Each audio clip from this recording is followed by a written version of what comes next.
Hi everyone! Welcome back to Gwen TV, and of course, I'm Gwen. Well, today I'm going to talk about a very recent test which has taken place on June 22nd. Of course in Korea, but in Taiwan, Japan, or even Thailand have received the same question when they were taking the test. So hopefully, you guys get to know, everybody in the world gets to know what kind of TOEIC speaking questions have been appearing recently. And I'm going to give you some tips on how to take this test in a better way. So the first part is all about reading an English text. And the first passage here starts with thank you for calling. So it's a phone message, right? And whenever you are looking at a phone message, I hear people saying thank you for calling, thank you for calling, thank you for something, right? But it's not correct. You shouldn't say thank you for, but you should actually stop right after saying thank you for calling. So if you want to make a stop among those four words, it's got to be thank you for calling. It cannot be thank you for calling, okay? So I'm going to read it from the beginning to the end and just listen carefully to what sounds the words are like. Thank you for calling Riverside Clinic. To hear our hours, press 1. To make an appointment, press 2. To speak with a nurse about medications, symptoms, and ways to stay healthy, press 3. Please note that you may need to wait on hold until a nurse becomes available. All right, so while I was reading this passage, I realized some words are a little difficult to pronounce. So for example, the word appointment. Okay, appointment. Whenever there's a T in the middle, some people make the sound of a hard T by saying appointment, or for some Koreans, you say appointment, but that's wrong. Whenever there's a T in the middle of a word or a sentence, you don't have to make that hard T sound. You can just say appointment, right? Appointment. So don't necessarily make the hard T sound, just appointment is fine. And another word here is medication, medication, right? And here, the word is quite long, but whenever you see a word that has the T-I-O-N ending, you don't necessarily have to, think about where the stress goes, because almost in every case, the stress of the word goes right before the word T-I-O-N. So it's medication, medication, medication, all right? And among all these other words, symptoms seems like the hardest. Symptoms. The spelling is really hard. And when you read this word, again, the P doesn't have like that big sound there. So you don't make a clear P sound, but you just say symptoms, symptoms. Don't say symptoms, symptoms. That's wrong. Symptoms, symptoms. All right, so now listen to me again. Once again, I'm going to read the same passage again, but while listening, notice how I emphasize the numbers. Press 1, press 2, press 3. Okay, ready? Thank you for calling Riverside Clinic. To hear our hours, press 1. To make an appointment, press 2. To speak with a nurse about medication, symptoms, and ways to stay healthy, press 3. Please note that you may need to wait on hold until a nurse becomes available. Okay? All right, now it's time for the second passage. Listen carefully. Mountain Limited has the best outdoor gear on the market. Whether you want to go camping, fishing, or hiking, you can get everything you need right here at Mountain Limited. To celebrate our newest location in Sinking Spring, we are offering an extra 10% off to all Discount Club members. All right, so this time I find it harder to read compared to the first passage, and I think because there's some of the words that has the ing ending, camping, fishing, hiking, keep appearing. They keep on appearing in the passage, and it's really hard to just connect all the words together. So I think you're going to find it hard to read this passage more than the one before. And the word mountain, M-O-U-N-T-A-I-N, This word has so many different kinds of sounds. Some people might say mountain, some people might say mountain, right? So they all would make different sounds, but they are all the right sounds. So you can say mountain, mountain with the hard T, and you can also say mountain, mountain with the soft T. You rather don't even make that sound, okay? So it's mountain, mountain limited, mountain limited, okay? And with the ing words, camping, fishing, and hiking, that's where all the, the words are in order. So you have to make different sound level for all those, each and every word. So you have to go camping, fishing, or hiking. Don't just say camping, fishing, or hiking. Okay, it's so boring. It doesn't show any difference. So make sure you change your voice tone or the ups and downs of your voice going by going go camping, fishing, or hiking. Go camping, fishing, or hiking. It makes your reading sound more dynamic, and it makes the listener feel more like you're actually delivering something to the listener. It doesn't sound like you're reading something. And when you're reading that word 10% off, I'm afraid some Koreans or some Japanese people might say 10% off, but it's not percent, it's not 프로테지, it's 10% off, 10% off. So you got to be really careful with that part. Okay, so I'm going to read it again and listen to me how I make the different sounds for that, the words in order, okay? Mountain Limited has the best outdoor gear on the market. Whether you want to go camping, fishing, or hiking, you can get everything you need right here at Mountain Limited. To celebrate our newest location in Sinking Spring, we're offering an extra 10% off to all Discount Club members. And again, don't sound like you're reading a book. You have to sound like you're naturally talking to someone. Now, are you ready to move on to part 2, the picture part? Like when I'm studying and teaching my students, they have the most fun studying this part, and they get lots of confidence by practicing, describing a picture, because it's not that hard. When you get into it, it's really not hard. And the main grammar that you use here is present continuous. So you say is ing, is doing something, is holding something, is eating something. That's basically all there is. So you see a picture here, and it's taken in an office, and there are 3 people in the picture. So you have to describe all these 3 people here, okay? Don't just talk about one person and finish the answer. It's not going to be doing any good for your score. So make sure you talk about all 3 of these ladies, okay? And I had a question from Teji in Japan. He asked whether he has to talk about all the looks of each and every person that appears in the picture. And I told him, you know what, if you don't have enough time to talk about their actions, it's rather better not to talk about their appearance. Just talk about their appearance 1 or 2 times and just, try to focus on their actions. So what I see here is they're all working, but they're all, they all look different. So I'm going to try to use more verbs to show you what they are actually doing. Okay, so I'm going to time myself, because after part 1, the other parts, it's really important that you practice. When you're practicing, you time yourself. Okay, so it's 45 seconds. This is a picture taken at an office. There are 3 people in this picture. They look like office workers. On the right side of the picture, there's a woman. She has long hair and she's wearing a white shirt. She's sitting down and holding a tablet PC. On the left side of the picture, there's a woman. She has dark hair and she's wearing a gray jacket. She's using a laptop computer and looking at some documents. Next to her, there's a cup. In the middle of the picture, I can see a woman. She has a ponytail. She's standing up and giving a presentation. And she's showing some information on the whiteboard. Behind her, I can see big windows, and maybe they are having a meeting.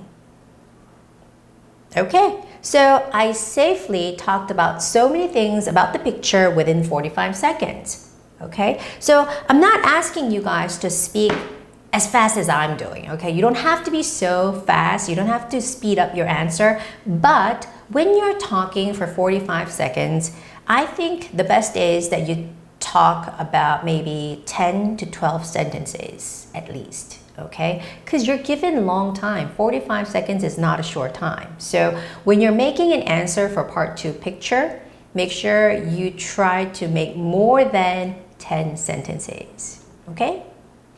Okay, so part 3, some people might like to talk about this, but I'm wondering if they would like to talk about it in English. Okay, the topic was pets. So we love pets. I mean, I'm a dog lover. I love dogs. I have dog myself. And you know, I love pets and I'm crazy about dogs. But the thing is, lots of people do so, but they have never talked about pets or dogs in English. That's what's, you know, making them really hard to talk about this topic. So the question number 4, I'm going to go in right away, starts out by asking, what kind of pets do you like and do you have a pet? And you know what? Always when you're answering a question for TOEIC speaking test, don't say no. Always say yes, so you have some things to talk about. So what kind of pet do you like and do you have a pet? Well, I love dogs. I'm a huge dog lover. I'm a dog person. And I have a pet, and actually it's a dog. It's so cute. It's so adorable. And her name is Julie, and I love her so much. I really love pets. Okay. So again, you know, it's only 15 seconds, but I speak quite fast. So I think I talked about pets and dogs for like more than 6 or 7 sentences. But you don't necessarily have to do that.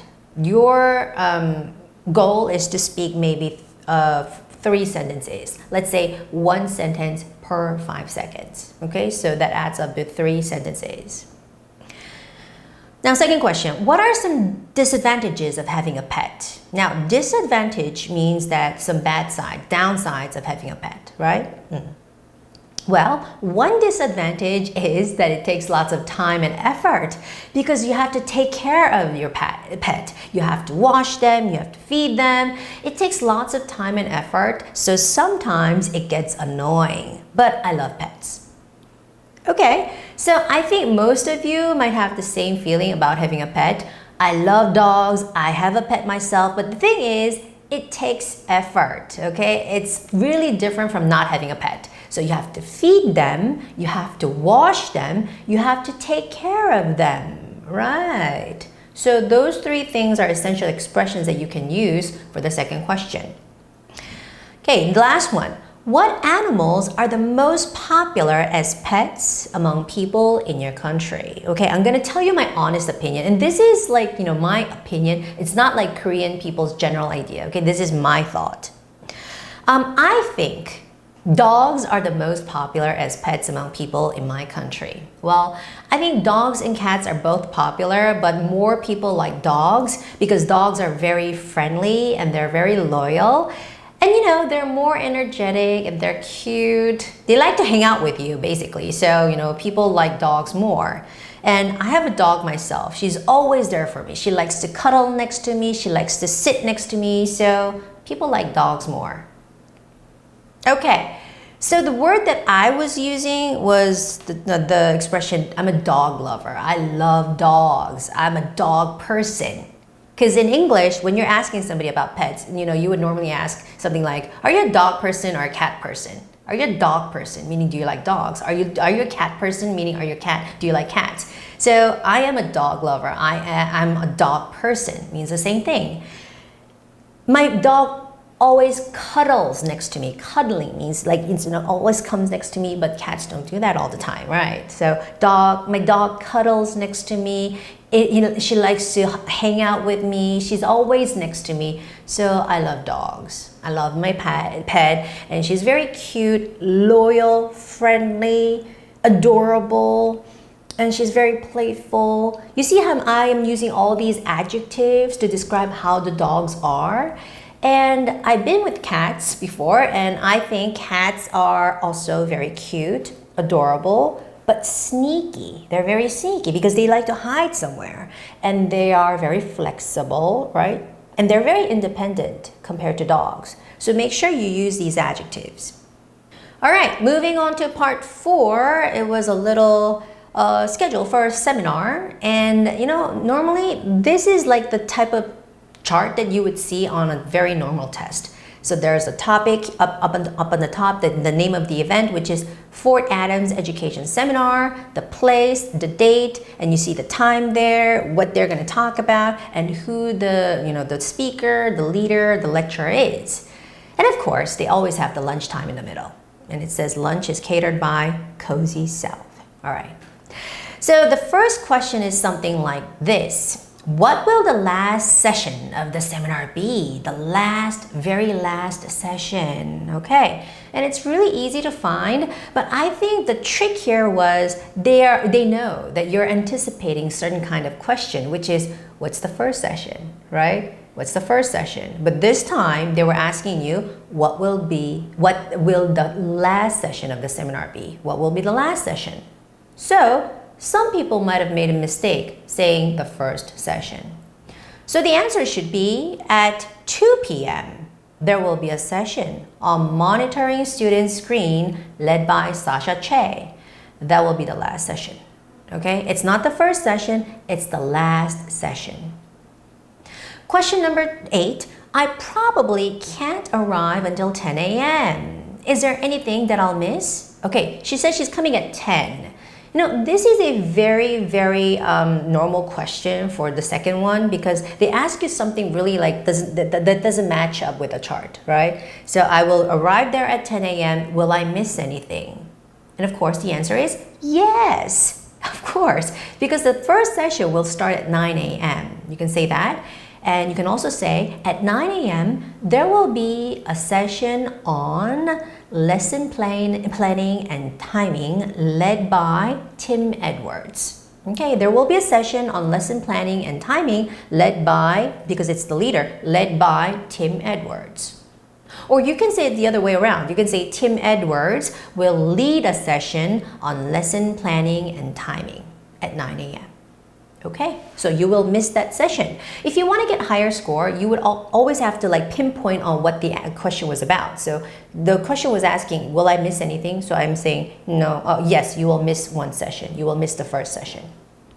And the last question, question number 9 said, I'd like to know everything you can tell me about sessions with Valerie Hines. Valerie Hines, are you looking at her name? Could you please give me all the details? So for the last question, whenever you hear that keyword, you have to look around to find where the words are located. And I find that there are 2 there, right? So Valerie Hines at 10 a.m. and Valerie Hines at 12 p.m. But you shouldn't say it like this. You have to put them in sentence form. So there are 2. At 10 a.m., there will be a session on whether to assign homework led by Valerie Hines. And at noon, or at 12 p.m., Valerie Hines will lead a session on modern research methods.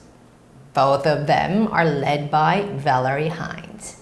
Okay, so I clearly said Valerie Hines is here, the main topic, and both of them will be led by Valerie Hines, showing once again I have a clear understanding of the question. All right, now part 5. For part 5, this is always very hard for some people out there because they have a hard time listening and understanding what the message is all about. So when you're listening, the good thing about recent tests are you can take notes, right? So when you're listening, you have to take notes on 2 things. First, who is the caller? But you don't write down the person's name. You don't write down the person's name.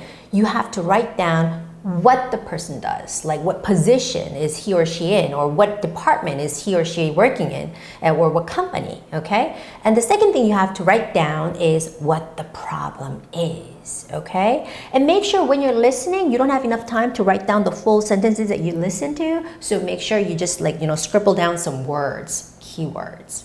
Listen carefully. While listening, try to scribble some words there, okay? Hi, my name is Tanya De La Cruz. I'm the head planner of the Summer Siesta Music Festival in Gleason this year. We had several locations in mind and finally decided to hold the event at Corona Park because it seems like the best possible location. A problem has come to my attention though. After sending an order to the print shop, I just got the posters back. They should be posted around town as soon as possible to attract more attention to the event, but they have the wrong location printed on them. They all say that it'll be held at Riverside Park. If you put up these posters, people won't know where to go. And that's why I decided to call you and ask for advice. What should I do about the posters with the wrong address? How can I fix this problem? Please return my call at 555-2465 to share your thoughts with me. I'll be waiting for your call. Thank you. Bye. Okay, so that was a long message. But the main point here is the person is working for the music festival, they made the posters, and they have wrong address. Wrong information. That's an uh-oh. That's a big uh-oh, right? So you should have written down those three kinds of information. Who the person is. She's working for the music festival. She's the planner here, okay? And what the person did or has done, she made some posters, right? But the problem is, has wrong information, has wrong address. Okay, those are the key main points here.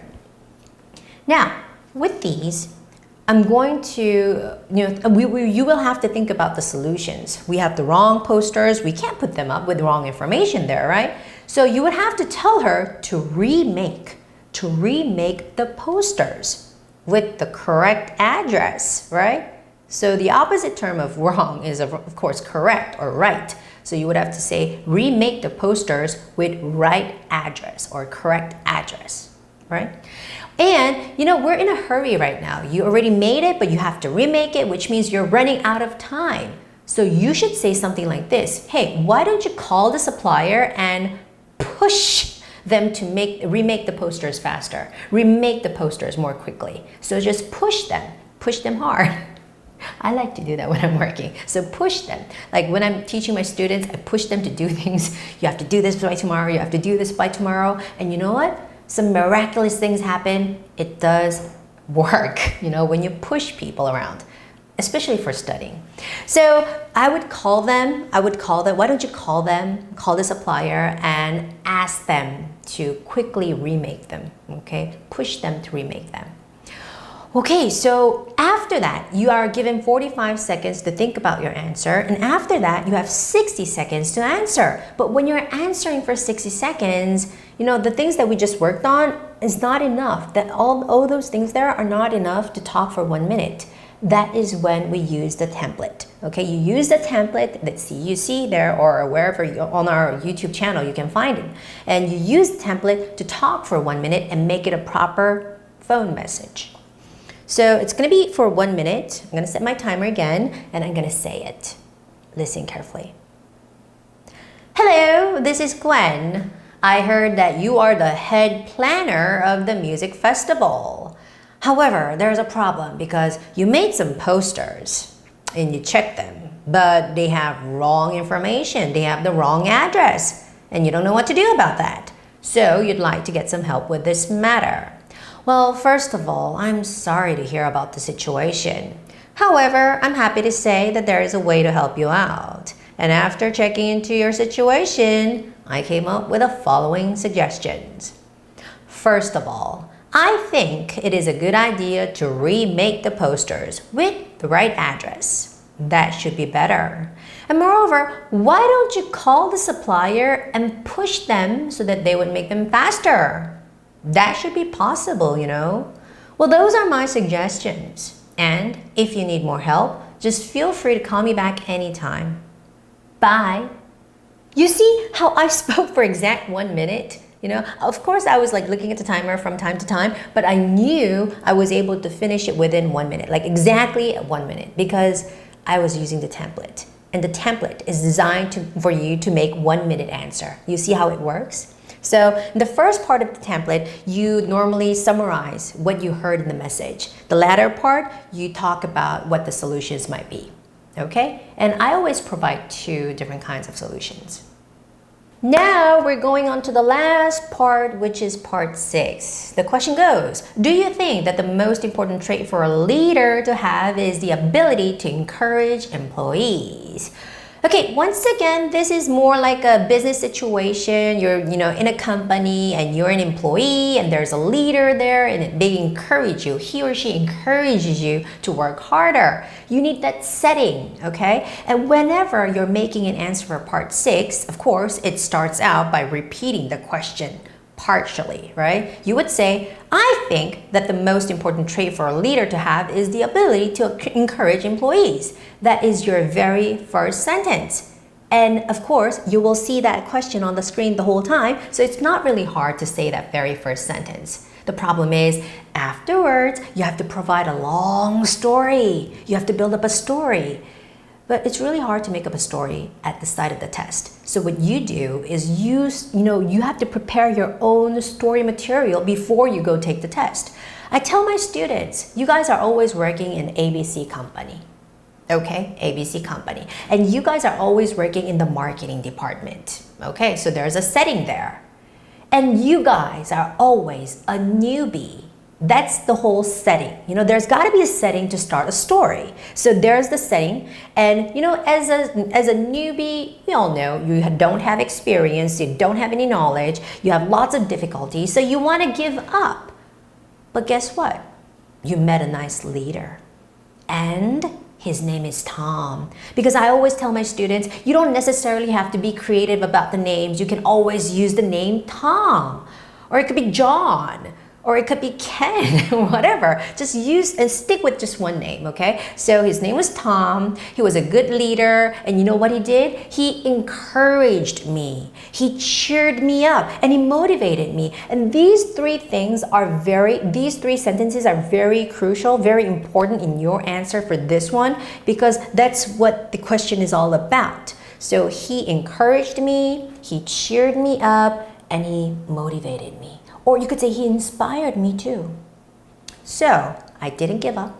I was able to work harder and I was able to become a good worker. It was so helpful. I met a nice leader named Tom. Okay, you have that brainstorming ready?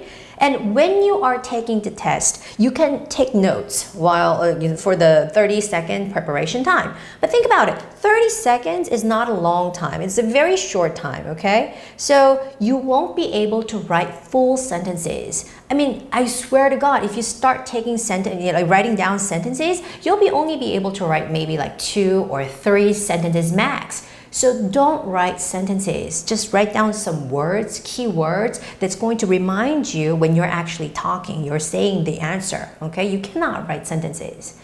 So I'm going to say the full answer in 1 minute. Listen carefully. I think that the most important trait for a leader to have is the ability to encourage employees. There are several reasons to support my opinion, and most of all, it's very helpful for the other employees. For example, last year I graduated from college and I got a job at ABC Company and I worked in the marketing department. And of course, I was just a newbie, I didn't have any experience and I didn't have any knowledge, so I didn't know what to do.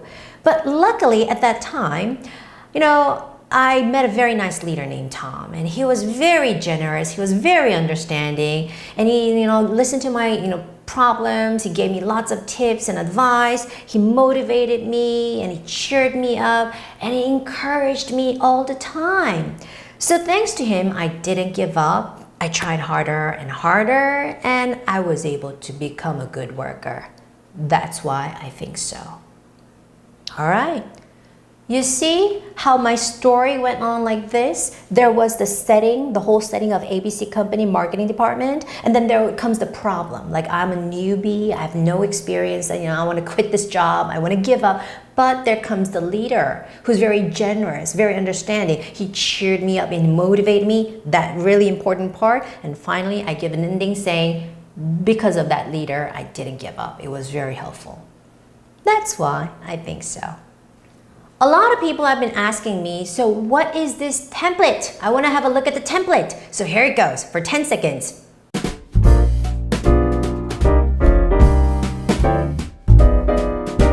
I hope you can find it very useful, and I will see you next week with another video, with another TOEIC speaking test. See you then. Bye.